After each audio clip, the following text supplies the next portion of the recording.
So here we have the Hyundai IX35 SE on a 64 plate. I'm going to start off by showing you around the outside of the car, and then we'll hop in and run through some controls on the inside. But from the outside, you can see that it's a 5-door car with alloy wheels. Let's start off inside the boot and then work our way around the rest of the car from there. So as we approach the back of the car, you'll see we have reversing sensors, plenty of boot space as well, along with that 60/40 split folding rear seat, and then underneath this carpet section, even more space should you need it. Okay, so we're just going to work our way back round to the front of the car now, and then we'll hop in and run through some controls on the inside. But now that we've done a full circle of the car, you can see that it's in great condition the whole way round.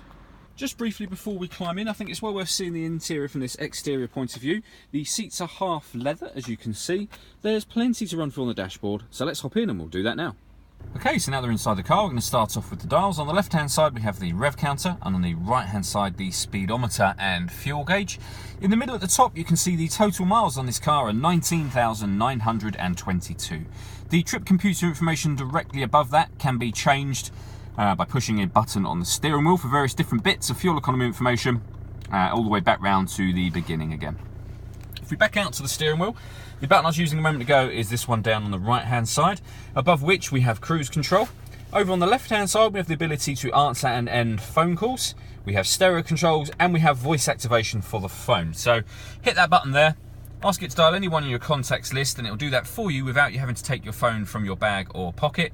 That is, of course, once you've paired up your phone, and that is done on the screen over in the center here. Simply hit phone and then follow the instructions on screen. So number 1 to pair, 2 to connect, 3 to cancel, and go from there.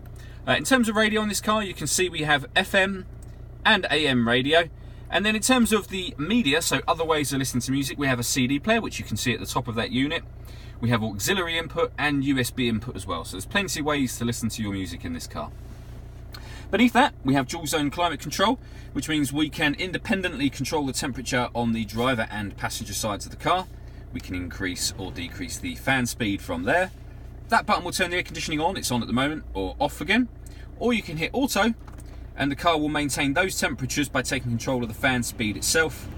You can just override that by readjusting the fan speed accordingly. We also have a heated driver seat and heated passenger seat as well. That button will turn off the rear parking sensors on the car.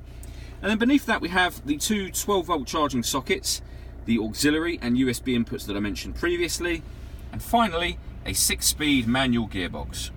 All that leaves me to say is thank you for taking the time to watch this video. If you'd like to come and see the car in person and have a test drive, please feel free to call any of our MJA sites. We'd love to hear from you soon.